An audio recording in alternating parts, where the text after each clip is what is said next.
Next guest has a unique view of consumers and buying patterns, food trends this holiday season. Want to welcome Goldbelly founder and CEO Joe Ariel to the program. Good morning to you. I think maybe folks in the audience know I was a Goldbelly crazy user. I was a power user, Joe, but it was during the pandemic that I was a power user. That's when I found you. We were ordering all sorts of food constantly to the house and the like. You put a lot of restaurants. You supported a lot of restaurants during that period and put them on your platform. I'm so curious what the business looks like today. Yeah, I was going to say, I don't like the word was. I think I heard a little past tense there. We gotta change that. I need to get back in the saddle. Yes.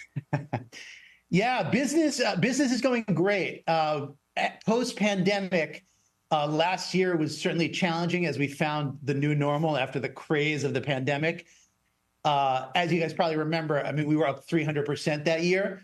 That growth, unsustainable every year. So last year we had some challenges to kind of bring back. And this year we're seeing growth across all key metrics again. Our Q4 has been kind of outrageous again. And so, yeah, we're super excited. We're seeing consumers spending more. Our AOVs are up across the board. And some interesting trends, including, December is generally gifting month for us.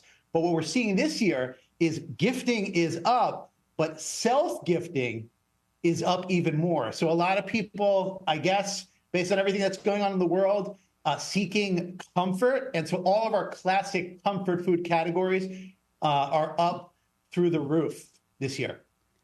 Yeah. So how big a business is the gifting piece, right, for holidays versus, I know you're talking about self-gifting, but folks who are, I mean, when I say gifts, chocolates, cakes, things that seem gifty versus pizza or pasta or some of the stuff we're watching on the screen right now that people are going to be consuming almost immediately. Yeah, so I think part of what we've changed in the world is that we've made everything gifty. So a Philly cheesesteak box from Pat's Steaks for somebody who's from Philadelphia or somebody who lives in Philadelphia that can send that gift with meaning to people. It's all gifty at this point. But I will say, the classic gift categories, the sweets, the cakes, the chocolates, the brownies, the cookies, those are the ones that we're seeing the biggest growth in December, especially the cakes category. And obviously part of that is some of the celebrity chefs like Ina Garten and Martha Stewart and Jose Andres and Daniel Boulud, right, who are offering products in those categories this year. Okay, so what's the average price point of an order for you right now?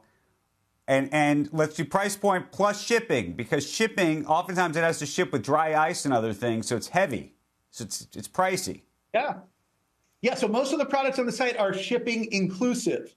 And so what we're seeing, the average cart, which could include multiple orders in one cart, is somewhere north of $140 so far in December, which is about 20% higher than what we see over the course of the first 10, 11 months of the year. And how much have the restaurants that are on the platform raised their own prices, given the price of input costs, food, and the like, to begin with?